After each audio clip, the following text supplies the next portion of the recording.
창세기 말씀, 우리는 생명 존중의 삶을 살고 있는가? 우리는 생명 존중의 삶을 살고 있는가? 라는 제목을 가지고 하나님의 말씀 증거하도록 하겠습니다.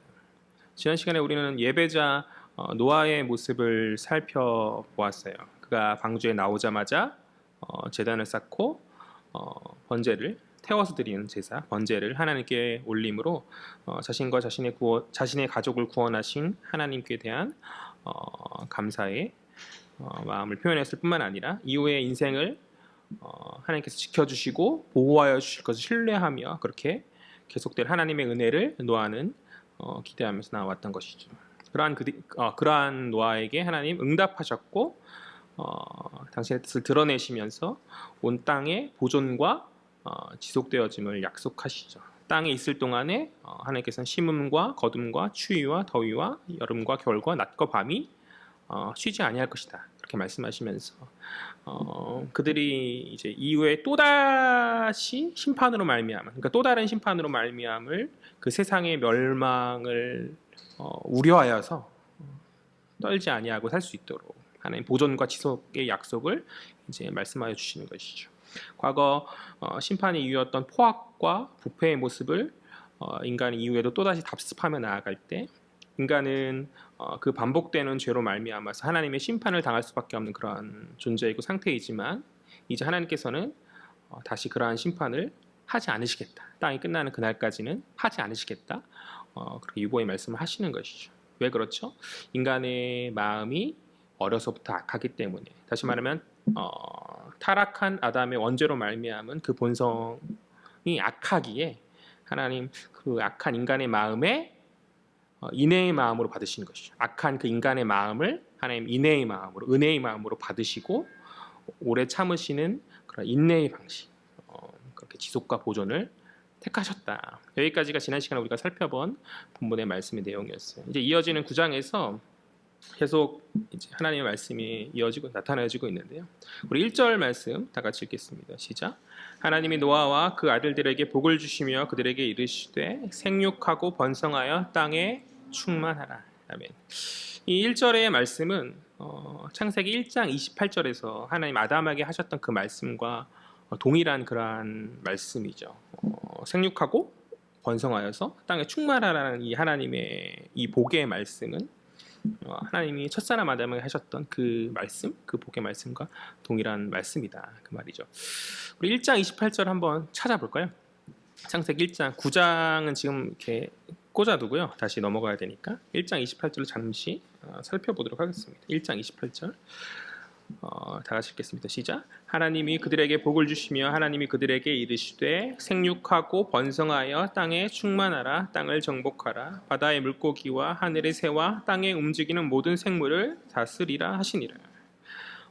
홍수로 말미암아서 모든 세상이 다시 이제 리셋되고 이제 새로운 시작, 다시 말해서 새로운 창조가 시작되는 이 시점에 하나님께서 노아에게 아담에게 하셨던 그 말씀, 그 복의 말씀, 생육과 번성과 충만의 복의 말씀을 하시면서 그러니까 인간의 그 죄로 말미암아서 멈추어졌던 그 하나님의 그 복이 다시 이제 회복되어지고 다시 흘러가게 될 것을 이제 노아에게 선언하고 계시는 그러한 장면인 것이죠. 그런데 이어지는 9장 2절에 와서 이 하나님의 복의 말씀이 앞선 1장 28절에 아담에게 하셨던 복의 내용과는 조금 차이가 나기 시작했음을 우리는 살필 수 있는 것이죠. 9장 2절 말씀 다 같이 한번 읽어볼까요? 9장 2절 말씀 시작. 땅의 모든 짐승과 공중의 모든 새와 땅에 기는 모든 것과 바다의 모든 물고기가 너희를 두려워하며 너희를 무서워하리니 이것들은 너희 손에 붙였음이니라. 창세기 1장 28절에서는 하나님께서는 인간에게 정복하고 다스리라 라고 이야기하고 있는데 반하여서 오늘 본문인 9장 2절에서는 정복하고 다스리라는 이야기가 나오지 않죠. 대신에 어떤 이야기가 나오겠죠? 2절에서 모든 생물들이 이제 인간을 두려워하고 무서워할 것이다 라는 그러한 이야기를 하고 있는 것이죠. 왜 그렇습니까? 이러한 생물들이 인간의 손에 붙여졌기 때문이다. 인간의 손에 붙여졌기 때문이다 라고 성경이 이야기하는 것이죠. 그럼 이 말이 무슨 말인가? 그러니까 노아의 홍수 이제 이후에 인간과 피조물 사이에서 이제 새로운 관계가 정립되어지고 있다라는 것이죠. 이제 피조계의 어떤 모든 생물들은 뭐 동물이나 여러 생물들은 인간을 두려워하고 무서워하는 존재가 되었고 인간의 그 손에 붙여진 존재가 되어서 인간을 능히 당할 수 없는 존재로서 하나님 그렇게 만드시는 거죠. 그렇다면 왜 하나님께서는 인간과 그런 생물들, 피조물, 동물들 사이에 이러한 관계의 변화를 시작하셨는가? 왜 동물들은 인간을 두려워하고 무서워하는 존재들로 그렇게 바뀌어지게 되었는가? 그것은 이어지는 3절에서 살펴볼 수 있는데 우리 3절 말씀 다 같이 읽겠습니다. 시작. 모든 산 동물은 너희의 먹을 것이 될지라 채소같이 내가 이것을 다 너희에게 주노라. 그것은 하나님께서 이러한 동물들을 인간의 양식으로 주셨기 때문에 그런 것이죠. 이제 이런 동물들이 인간의 양식이 된 거죠. 여기서 동물이라는 단어는 히브리어로 레메스라는 단어인데 우리나라 한국말로는 이제 동물이라 그렇게 번역했지만 지구상에 존재하는 모든 생물을 가리키는 그런 단어로 보아야 해요. 그러니까 하나님께서 인간의 손에 피조물의 모든 생물들의 생사의 권리를 주시고 그것들을 먹을 수 있는 양식으로 주셨기 때문에 이제 인간 외의 다른 피조물들, 다른 생물들은 인간을 두려워하고 무서워하는 그런 존재가 되었다라는 것이죠.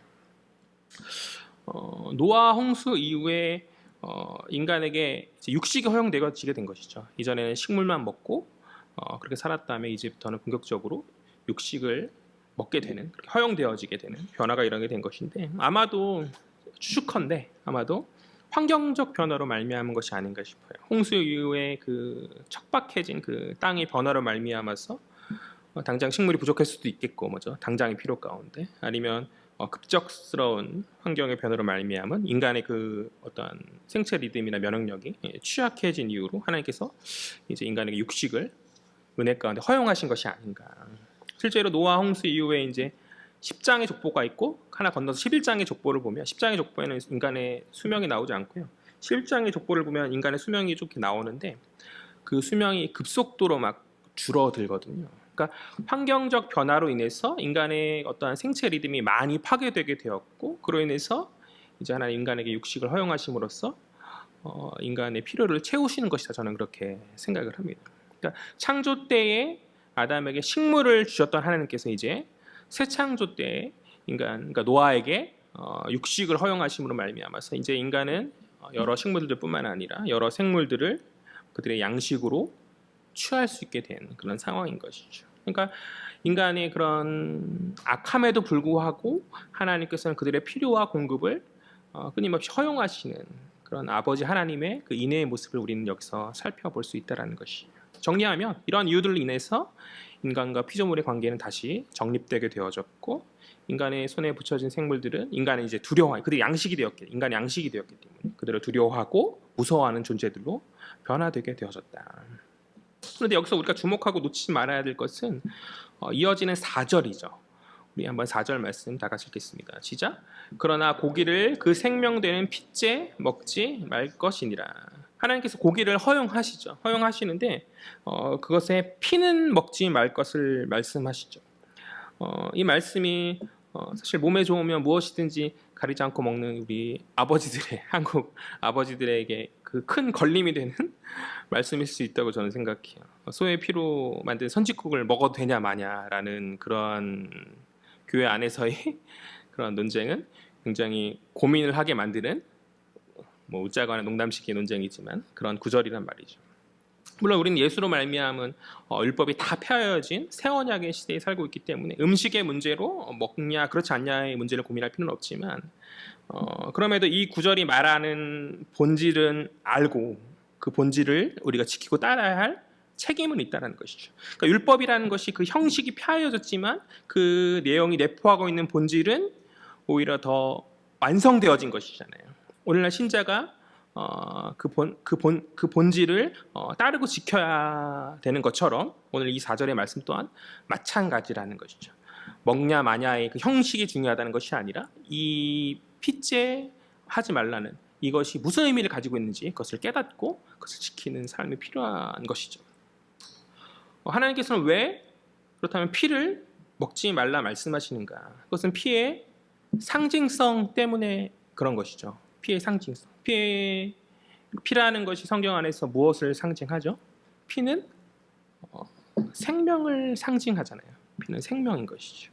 하나님께서는 피를 먹지 말라 그렇게 말씀하신 것은 그 본질에 피를 먹거나 먹지 않거나의 그 형식을 말씀하고자 함이 아니라 생명을 귀하게 여기라는 하나님의 뜻이 담겨 있다라는 것이죠. 인간을 사랑하셔서 인간들의 필요로 그들의 어떤 환경적 변화로 말미암은 어떠한 결핍을 채우기 위해서 하나님께서는 인간들에게 그러한 육식을 허용하셨으나 그럼에도 불구하고 인간 양식으로 허용된 그 생물들의 생명을 함부로 경시하지 말 것을 하나님 오늘 본문 가운데 노아에게 말씀하여 주고 계신 것이죠.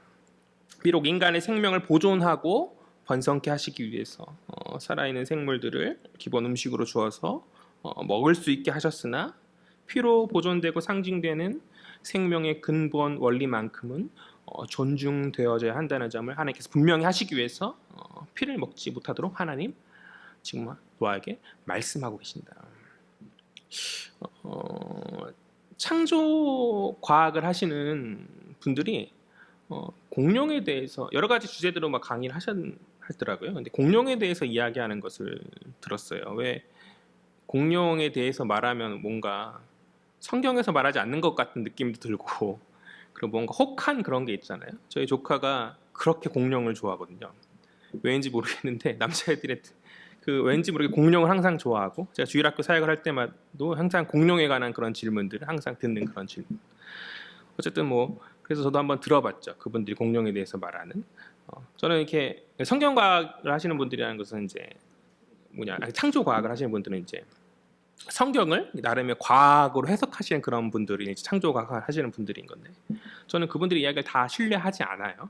신학을 하는 입장에서 신뢰하지 않지만 그냥 흥미로 들어보고 저희 매제도 물어보더라고요. 그런 분들 이런 얘기를 하는데 어떻게 생각하냐 물어보더라고요. 그냥 흥미로 들어라. 그냥 그렇게 말했는데요. 그분들이 하셨던 이야기들 중 하나가 이제 공룡에 멸망하게 된 그런 이야기를 하셨는데 여러 환경적인 요인도 있지만 마지막에 인간이 사냥을 하도 해서 공룡이 멸종하게 된 것이다라는 그런 이야기를 하시더라고요. 뭐 그 내용의 뭐 사실 여부와 상관없이 핵심은 그러한 거대한 공룡을 멸종시킬 정도로 인간이 환경에 엄청난 영향을 미치는 존재다라는 그런 이야기겠죠. 실제 어떤 과학서적을 볼 때 그 빙하기의 마지막에 있었던 포유류였던 그 맘모스가 이게 멸종하게 된 것도 인간이 남획했기 때문이라는 그런 글을 본 적이 있었거든요. 또 우리가 잘 알듯이 아프리카의 어떤 코뿔소나 뭐 여러 가지 수많은 기타 동물들이 멸종 위기의 상에 처해졌잖아요. 멸종되거나 그런 모든 것이 인간의 이기시 때문에 그런 것이죠. 하나님께서 우리에게 주신 자연을 잘 지키고 다스릴 청지기적 사명 우리에게 있음에도 항상 도가 지나쳐서 문제를 일으키는 인간의 그 본성이 있죠. 그러한 본성을 하나님께서 아시고 생명의 근본 원리를 존중하라. 피를 먹지 않음으로 인해서 생명의 근본 원리를 존중하라 하나님 말씀하셨지만 인간은 끝내 그것을 지키지 못하는 거죠.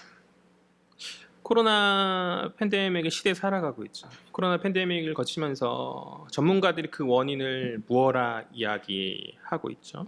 그 바이러스가 박쥐에게로부터 인간에게 옮겨지게 되었다. 그렇게 이야기하는 것이죠. 뭐 다른 이야기들도 있더라고요. 뭐 천상갑이나 뭐 기타 다른 뭐 동물들로 인해서 옮겨지겠다고 이야기하지만 어쨌든 그 근본 원인으로 인간의 어떠한 무분별한 자연환경의 파괴와 어떤 침해, 동물들의 거처를 침해하는 것으로 말미암아서 그러니까 동물에게서만 이렇게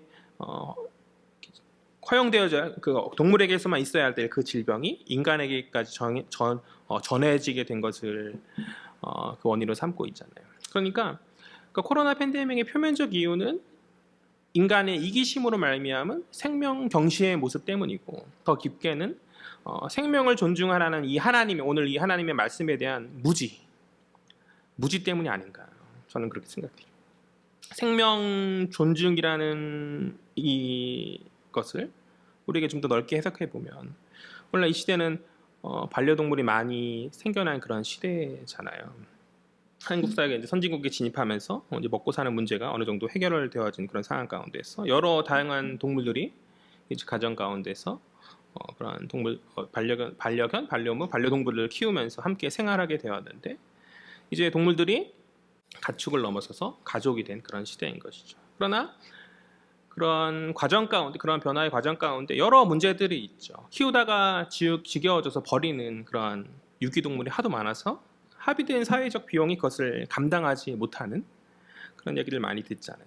그러니까 생명이고 하나님 지으신 피조물로 나름의 존중을 받아야 될 그런 존재들이 그냥 단순히 소유의 개념만으로 여겨져서 지겨우면 함부로 이렇게 버릴 수 있는 그런 모습은 좀 뭔가 잘못된 모습이 아닌가. 그런 모습이 바로 생명경제의 모습 아닌가. 저는 가정 안에서 키우는 그러한 반려동물들 마치 인간의 수준으로 가져오는 그런 것을 원치는 않아요.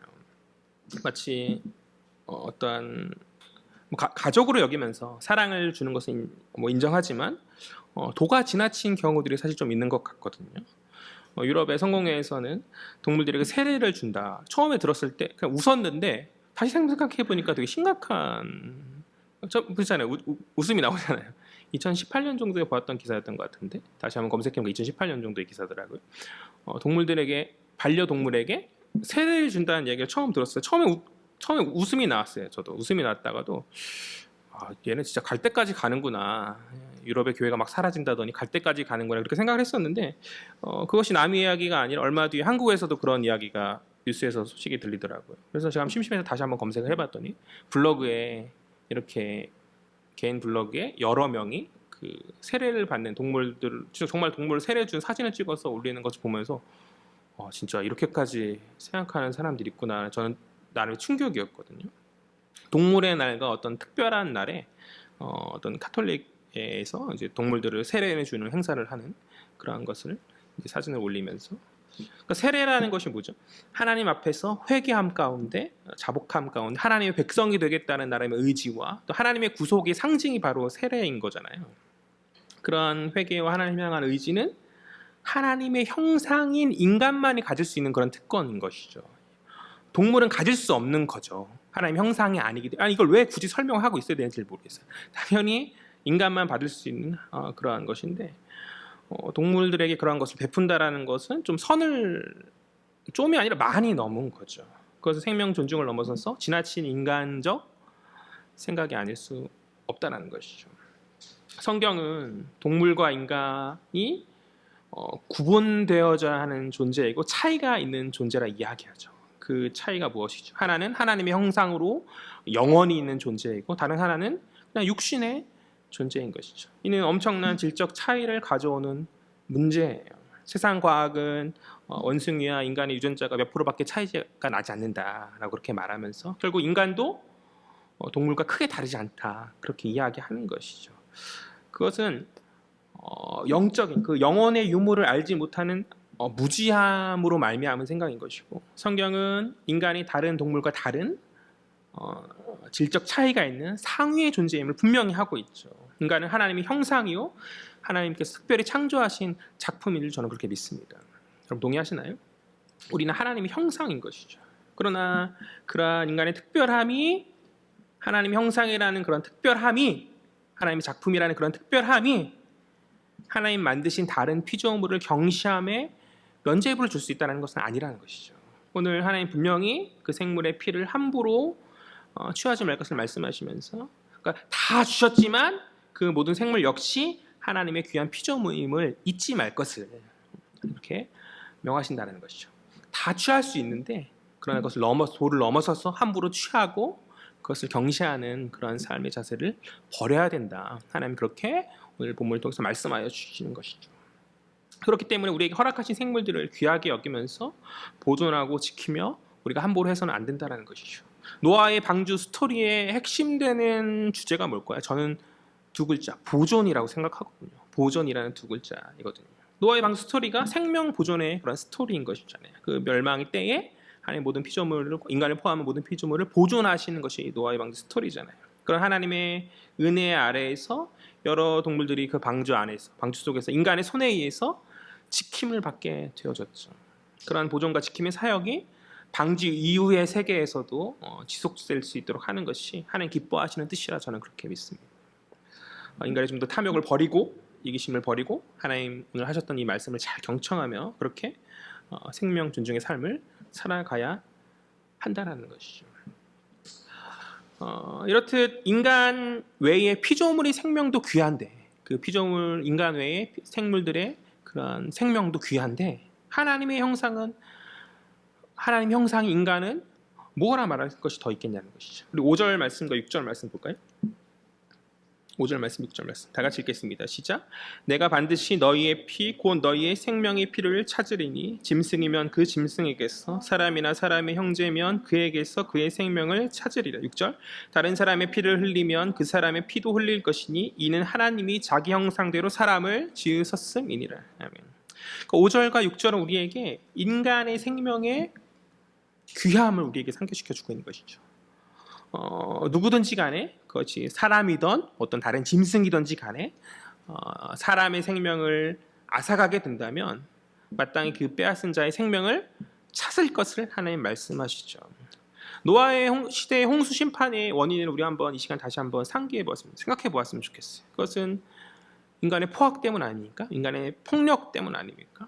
람에게 그 스스로에 대한 창가에서 볼 수 있듯이 가진 힘을 통한 복수와 피를 흘림이 그 당시에 그들의 자랑거리가 되었고, 네피림이라 불리는 적의 건장한 조건 좋은 자들이 그 유리함, 그 체격의 유리함을 가지고 용사라 불리면서 군림하고 힘으로 세상을 다스리는 그런 포악의 시대를 주님 답습하기를 원치 않으시는 것이죠. 그들의 선조인 가인으로 말미암은 형제의 피를 흘리는 그런 비극의 모습이 다시는 인간 사회 아래서 일어나지 않기를 하나님 원하셨기 때문에 오늘 노아에게 분명히 경고하여 주고 계신 것이죠. 5절과 6절의 말씀을 통해서 다른 사람의 피를 흘리면 그 사람도 피를 흘릴 것이다.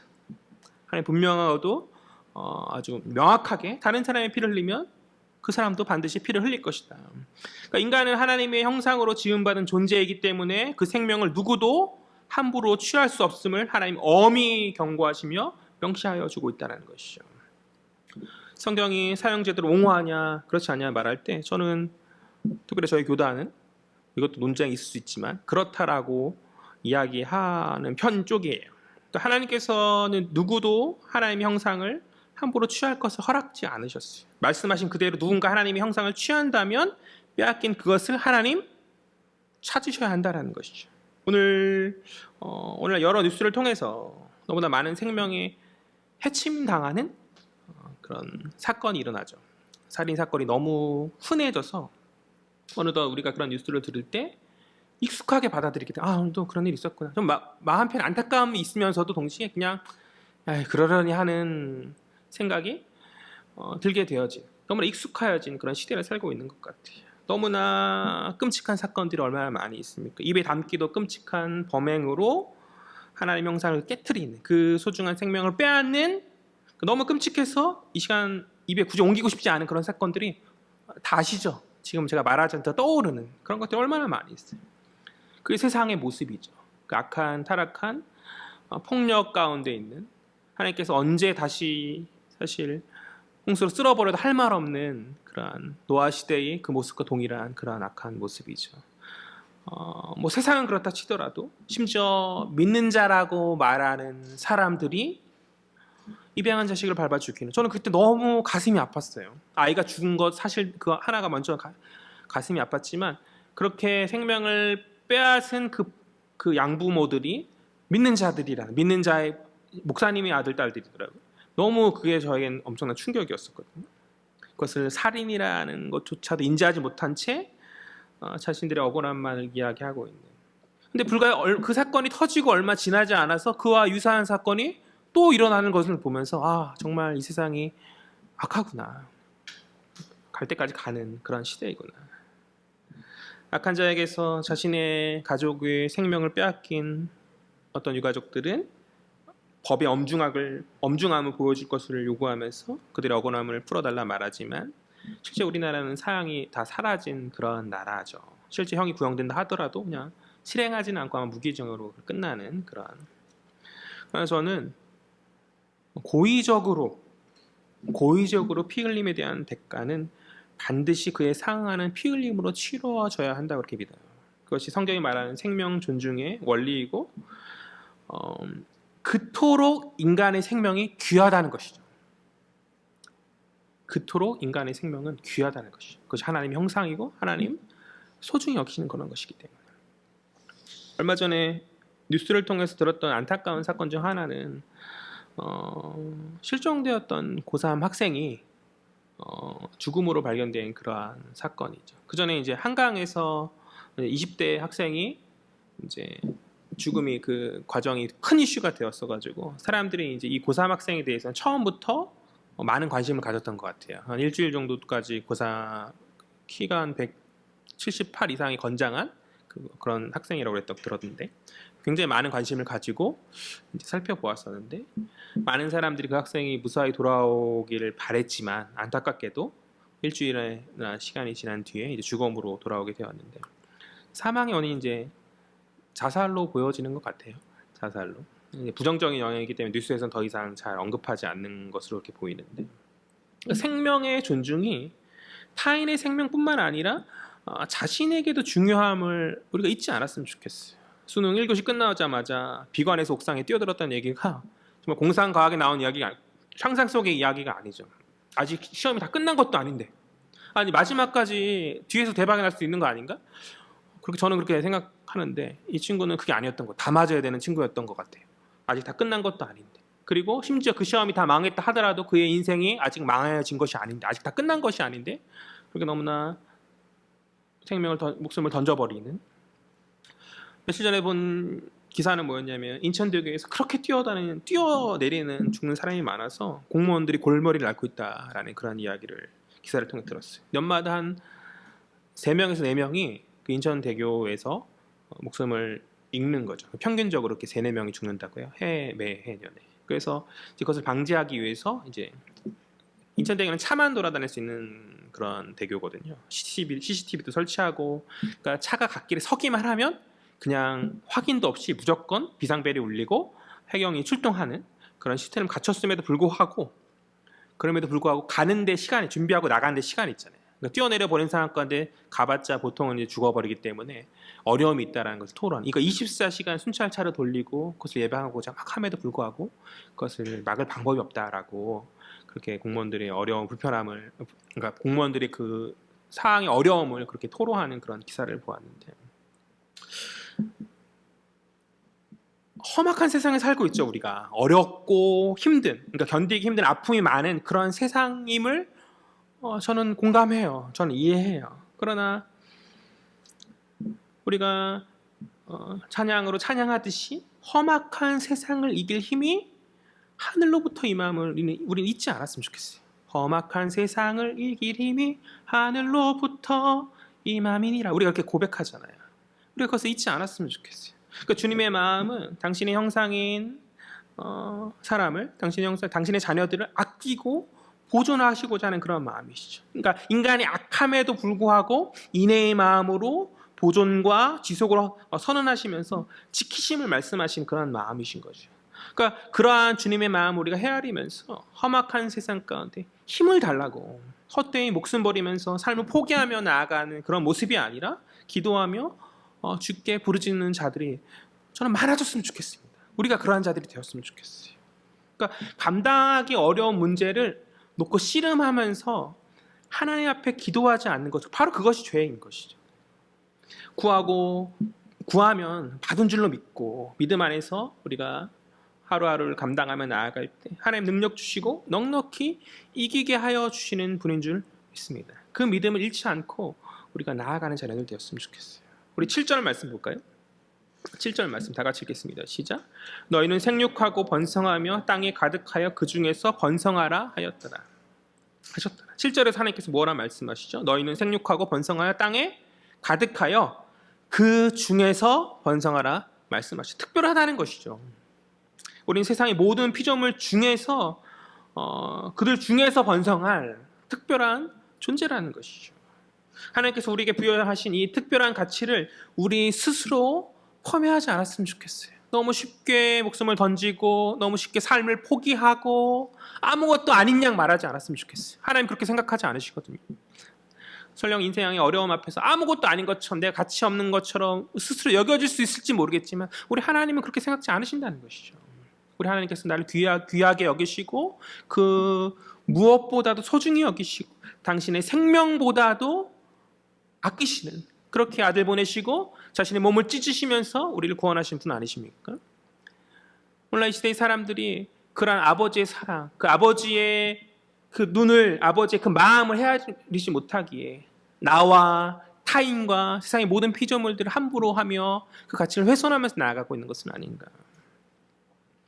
타인의 생명을 취함으로 혹은 스스로의 생명을 취함으로 마치 이 생명이 소중하지 않은 것처럼, 마치 하나님의 형상이 아무것도 아닌 것처럼 그렇게 나아가는 모습은 불신앙의 모습이요, 하나님 두려워하지 않는, 하나님의 도움을 신뢰하지 않는 불신의 모습인 거죠.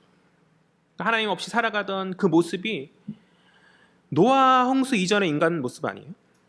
자기 스스로의 힘으로 사람의 솜씨로 살아갔던 그들의 어떠한 힘과 능력과 성을 쌓고 어떠한 문화를 창달하며 나아갔던 그러한 모습으로 인하여서 하나님의 형상을 다 잊어버린 채 하나님의 심판의 대상이 되었던 그들.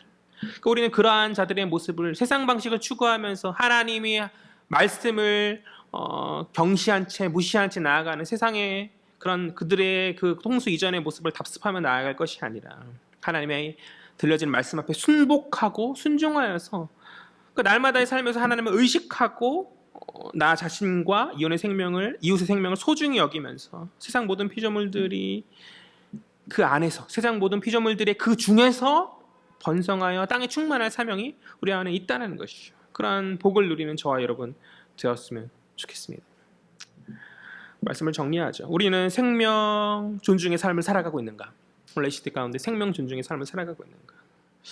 오늘 이 시대 안에서 생명 존엄이 너무나 경시된 시대가 되어진 것은 아닌가? 먼저 우리에게 양식을 허락하신 피조물들을 우리가 감사로 취하되 우리가 우리의 권리를 남용하고 함부로 취하여서 환경을 파괴하는 그런 잘못을 좀 버렸으면 좋겠어요. 이기심을 좀 버렸으면 좋겠어요. 또 가정에 키우는 여러 반려동물들을 우리가 아끼고 사랑으로 소유하되 함부로 유기하지 아니하는, 끝까지 책임을 지는 그런 생명을 아끼는 그런 자녀들이 되어지길 간절히 소망합니다. 다음으로 우리가 하나님의 형상을 기억했어요. 우리 하나님의 형상임을 기억했으면 좋겠어요. 피를 취하는 자에게 동일하게 하나님께서 역사하시겠다는 하나님의 그 경고의 말씀, 그 어미의 말씀을 잘 듣고 새겨서 타인의 생명을 함부로 여기지 아니하는 그런 저와 여러분 되었으면 좋겠습니다. 그러니까 타인의 생명을 함부로 하지 말라는 그 말 속에 타인뿐만 아니라 자신의 생명 또한 귀함을 포함하고 있음을 우리는 기억해야 하죠. 하나님, 당신이 허락하신 당신의 형상이 함부로 취급당하는 것을 원치 않으신다라는 것이죠. 우리 모두가 특별한 하나님의 형상이라는 그 정체성, 험악한 세상 가운데 우리가 하나님의 정체성을 온전히 깨닫는다면 우리가 넘어지지 않게 되어질 줄 믿습니다. 삶 속에서 여러 문제들 앞에서 우리의 자존감을 잃어버리는 것이 아니라 하나님께서 당신의 자녀, 당신의 백성들을 인내함 가운데 채우심을 기억하고 삶 속의 여러 문제들을 하나님 앞에 내어 맡기는, 해결함을 받는 저와 여러분 되어지기를 간절히 소망합니다. 그러할 때에 하나님 역사하여 주시고 넉넉히 감당할 힘을 주실 줄 믿습니다. 간절히 바라기는 오늘 이 시간 들려지는 말씀이 우리의 삶이 지침이 되어지고 기준이 되어져서 세상이 무엇라 말하든 뭐 동물에게 세례를 주고 이런 것이 심지어 교회에 나오는 모습이지만 말씀이 말하는 것을 잘 귀담아 들어서 우리가 서로 하나님의 형상임을 발견하고 그 깨달음 가운데 서로를 하나님 형상으로 섬기며 나아갈 수 있는, 또 하나님께서 허락하신 귀한 피조물들을 아름답게 잘 다스리면서 그들을 섬길 수 있는 저와 여러분 되어지기를 주의 이름으로 간절히 소망합니다.